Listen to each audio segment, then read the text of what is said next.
It's been more than 3 months since recycling has been suspended in Jacksonville. That action was supposed to allow the city to catch up on trash and yard waste pickup. Now, in most neighborhoods, that has happened, but there are pockets in Jacksonville where trash is piling up and people are asking why. We're also learning more about what the recycling mess is costing taxpayers to fix. News4Jax reporter Jim Pickett is at one of the city's 15 recycling sites to break down the extra costs. So I'm here at Earl Johnson Park, one of the drop-off sites, and really what that extra cost we're talking about is what the city has to do in order to clean up the parks, because sometimes these recycling drop-off sites can become a big mess, but there's been other things they have to do as well.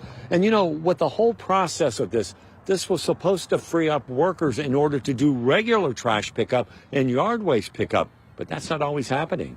This is Russell Beachley's neighborhood off Hammond Boulevard on the west side.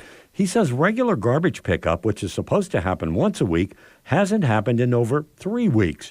Russ is confused because he thought when the city suspended recycling, it was supposed to fix this problem. The lack of garbage pickup, it's happened way too often, and it makes our area look like a trash pit. It's not the entire area, but we saw missed pickups around his neighborhood, and not just trash. Also on the west side off Collins Road, people in this neighborhood say their yard waste hasn't been picked up since October. In fact, one man told me he was cited for burning leaves. He said he did that because the city wouldn't haul them away. I've been asking the mayor's office about these types of complaints and what they are telling people to do.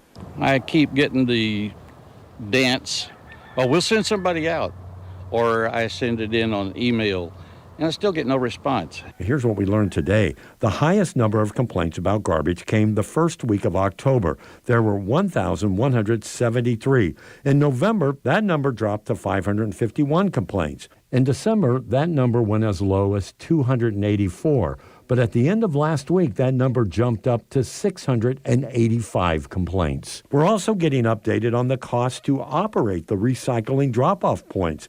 As of the end of December, more than $142,000 has been spent on just paying overtime for city employees to operate these sites.